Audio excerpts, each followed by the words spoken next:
In this video, I'm going to tell you exactly how I was able to build a 247.5 kilo squat. I wish it was 250, as a guy with average genetics and a naturally skinny build. So, for years and years, I trained exactly how you're training right now. I followed those intermediate programs like 5x5, 531, and I followed all of the advice on Instagram and YouTube from these fitness influencers who told me loads of different things about getting my squat stronger. Some of them said that I needed to do low volume strength training like 5x5. Others said I needed to do high volume leg days, this optimal leg exercise, high bar squats, low bar squats, front squats, and everything in between. I'm guessing right now your squat is stuck somewhere between like 180 to 200 kilos, so like around that 4 plate mark. And in this video, I'm going to tell you exactly how to break past 4 plates and build a super strong squat in half the time it took me so you can learn from my mistakes. Tip number one for building a strong squat is frequency. Now, I have seen the best results for most people squatting 2 times per week and some of them squatting 3 times a week. I would say the majority do best at twice a week. And usually the way I like to set that up is we'll have one primary squat day, which is the focus. That's the one where we'll have a heavy top set for skill practice, and then we'll do some lighter back off work. The secondary squat will often be something that is still quite specific, so it might just be the regular squat again, or it might be something like a pause squat, a pin squat, a tempo squat, something very similar. Basically, the goal with that squat is to still train the squat pattern, just with slightly different volumes and intensities so that we can manage fatigue and we can recover, adapt, and get stronger. So if you're like an outlier and you're a bit like me, you're not built very well to squat. Let's say you've got really long femurs, you're just naturally not a very good squatter. You might need to squat 3 times a week. And I currently squat 3 times a week and it's been working great for me. My squat was literally stuck at like 225, 230 kilos for about 3 years. Then I got with the coach. He had me squat 3 times a week. And my squat jumped up to like 247 in like a couple training blocks. And the way I set that up right now is I have one primary squat, like I said, one secondary squat, which is just a regular low bar squat again. And my third squat is a very light high bar squat with some volume done on a belt squat machine. So I'll do super light high bar at like 50%, and then I'll use the belt squat just to accumulate some volume on my legs. And it allows me to spare my lower back because obviously the back isn't loaded on a belt squat, and I can stimulate the legs. And the high bar squat really allows me to train that squat pattern a bit more upright without being so bent over and hingy in my low bar squat. So in general, I would say twice a week for most people. I haven't seen very good results on once a week unless you're naturally a really gifted squatter. Twice a week for most. Keep the secondary quite specific. So something like a pulse or a pin squat tend to be my favorite. I'd say probably a pulse squat just to reinforce good positioning in the bottom position. If you're not a great squatter, maybe consider trying out 3 times a week. Make sure if you do that, you keep that third exposure quite light at first. You don't want to jump into really heavy squatting 3 times a week straight away because it will fatigue you. But yeah, for most, 2 to 3 times a week. Tip number two is intensity/failure training. And you're going to hear me bang on about this point in every single video you watch from me. And if you would like a detailed explanation on why harder training closer to failure does not equal better training, click here. You can watch my recent video where I fully break down that concept. But yeah, essentially, harder training does not equal better training. And to illustrate this point, let me kind of break down my current squat training. So if we look across my block at the minute, my 3 squat exposures, my average volume on my volume work, the intensity is around 50% of my 1 rep max, which I worked this out the other day because my squat had been going so well. And I wondered like what I'd been doing so drastically different. And I compared my current training block to my previous ones. And yeah, my average intensity is around 50%, which might sound crazy to you to hear. And yes, I'm doing heavy top sets like 2 times a week. So I'm doing heavy triples, doubles, singles, and stuff like that. But my back down volume work is around 50%. So that means I'm doing top sets probably around, I might start the block around 190, 200 kilos, end the block closer to my max around like 235, 240 kilos. And then I'm backing down to like 125, 130 kilos, 135. And that might sound insane to you and it might sound really, really light, but it's working. And if it's working, I don't need to go any heavier, right? Because we're getting the result that we want to see whilst managing fatigue. Now, I might be an outlier and I might just respond super well to really low intensity training, but I'm willing to bet that most of you watching this video would also benefit from scaling your average intensity down a little bit. Too many of you are following like 5x5, 5-3-1, and you're doing your intensity at like 80, 85%, feeling beat up all the time, your lower back hurts, your knees hurt, and you can never add weight to the bar and get stronger on your squats. So try and take this advice and scale your intensity down to around 60 to 75% for 4 to 6 sets of 4 to 6 reps. I really like that range and I've seen really good results for myself and clients. Like I said, I personally go a little bit lighter than that.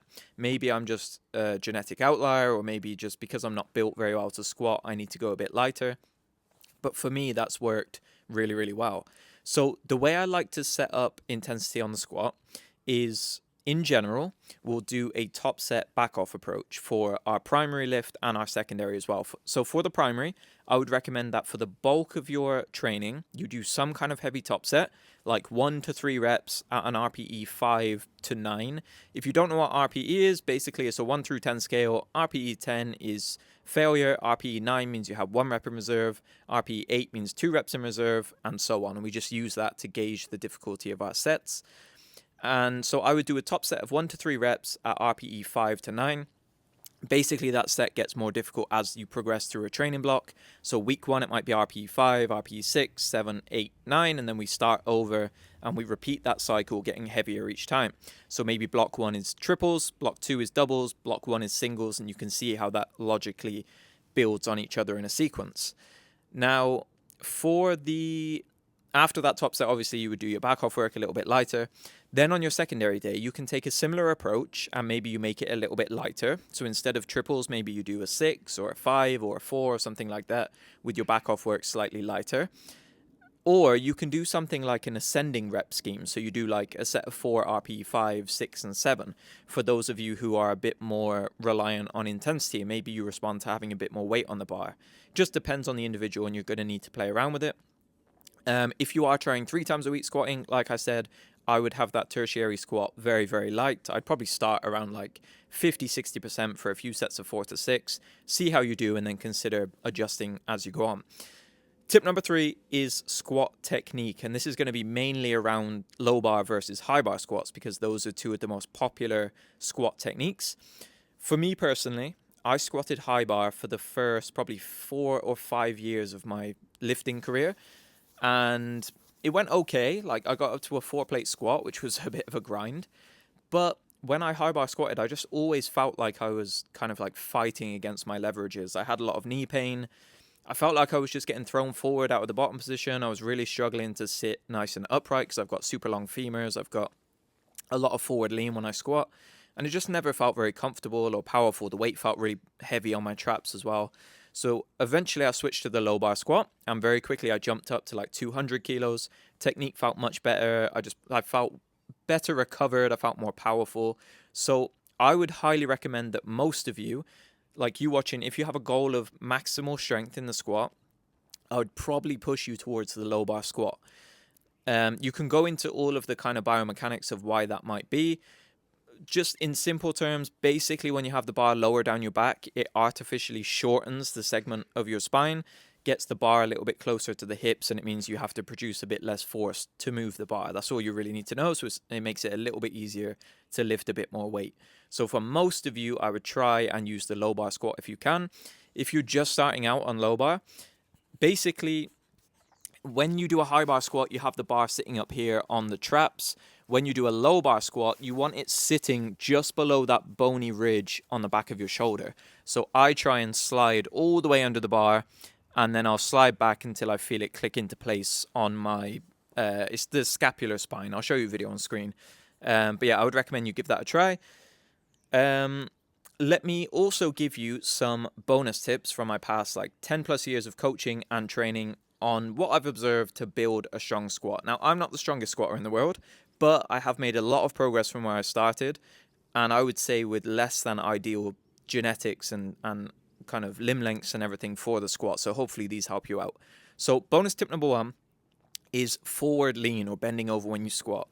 And I started with this one because all of the time when I post my squats on Instagram or social media, and it's not just me, I see it for loads of other lifters, especially Lane Norton is one of the most popular ones that gets criticism for this. But when people see you bent over at the hips when you're doing a squat, it blows their mind and they automatically think like, that's dangerous, that's stupid, why are you doing that? And it's stupid. Bending over when you squat is not dangerous. Some of you have been made to believe that a perfectly upright squat is the way to squat, just because it looks visually appealing and it looks better. Now, how much torso lean you have when you squat is massively dependent on your limb lengths, your muscle insertions, your genetics, your flexibility, mobility, and things like that. And a bad squat is not bent over and a good squat isn't upright. They're just different squats. If you take a guy who's got really short femurs, he's got great ankle mobility, like a weightlifter, for example, they're going to be able to do a very upright squat. If you take someone like me or Lane Norton, who's got very long femurs, you don't have the greatest ankle mobility, you're going to need to bend over in the squat to keep the bar balanced. If I didn't bend over when I squatted, I would fall backwards. It's that simple. It's not dangerous for the back. Your back is very strong. It's capable. It can recover and adapt from stress, just like any other body part.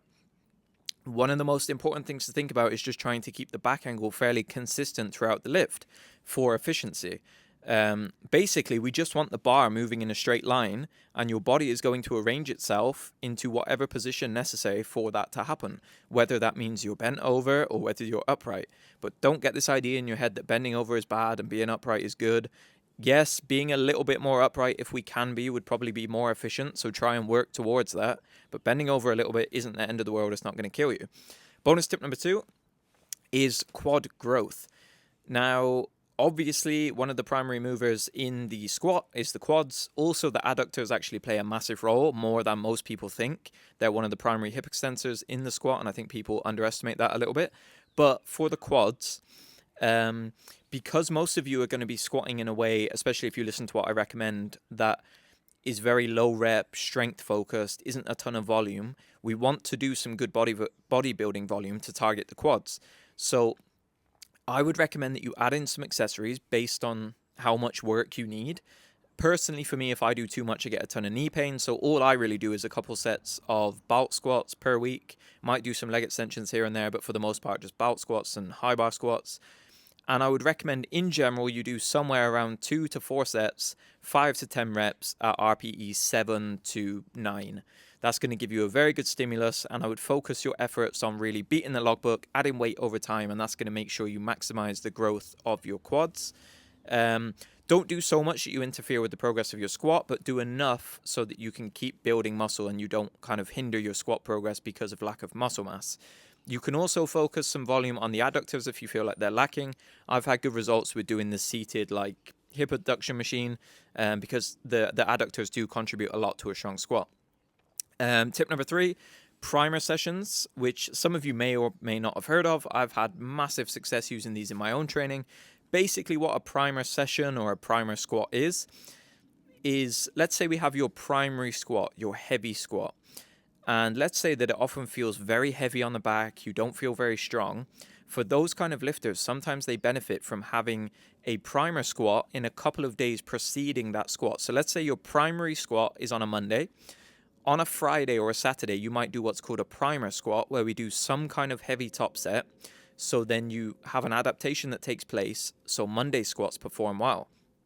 And for myself, this has benefited me massively. So I do my secondary squats on a Saturday, my primary on a Monday. And you might think that's very close. How are you going to recover? But the point is, I don't fully recover. Some recovery takes place and we get some adaptation that happens, which results in me performing really well on the Monday. So if you find that squats often feel heavy on the back, they don't perform well, consider slotting in some kind of squat in the days preceding, just to sharpen you up a little bit. This has worked very well for some of my lifters. It might just be a sub-maximal single or a top triple or something like that, but it's been very beneficial in my experience. Last 2 bonus tips before we finish up. The 4th one is flats versus heels. So for years I squatted in heels like the Addy Powers, and I was very off balance all the time. I was getting thrown forward a lot. I had a lot of knee pain. And recently I actually dropped them and I switched to a pair of high top Jordans and completely changed my squat. The knee pain disappeared, felt so much more balanced. And I think some of you are focusing a little bit too much on using the heels prematurely. So maybe learn to squat first, get comfortable with the movement, and then give the heels a try. But I wouldn't necessarily jump to them. I've actually had really good success now using flat shoes. The final bonus tip that I would give you is some cues for your squat. So just some of my favorite technique cues that you can go and apply. So my favorite ones would be, especially for low bar squatters, to stay in your knees or to keep your quads forward for longer, because I know a lot of you have been told by like starting strength and stuff like that that you should squat with your hips and use hip drive, and I think that leads a lot of people to doing a good morning squat where they come down and then the hips shoot back and then it ends up being like a two-part movement, and this happens to me sometimes. But if you try and focus on keeping the knees pinned forward, stay in the quads, that can help. Also think about balancing over the midfoot. Literally just think midfoot balance, that really helps. And another thing I would say is when you are bracing, really think about taking a deep breath into the stomach. If you're wearing a belt, think about expanding your entire torso out into your belt. So imagine you've got the belt on, you take that deep breath and your whole torso expands out into your belt, and then you do your squat. That's really helped me a lot. So yeah, those are my main tips for building a big squat and things that have really helped me over the years to go from a shitty squat to a mediocre squat. So if you found this video helpful, I have another video in this series on the deadlift and the bench press. Click here to watch one of them, and I really hope they help you out. If you still need help, then go ahead, click the top link in the description. You can sign up for my strength course, or you can hire me as your own personal strength coach. Feel free to leave a comment if you have any questions, and I'll catch you in the next video.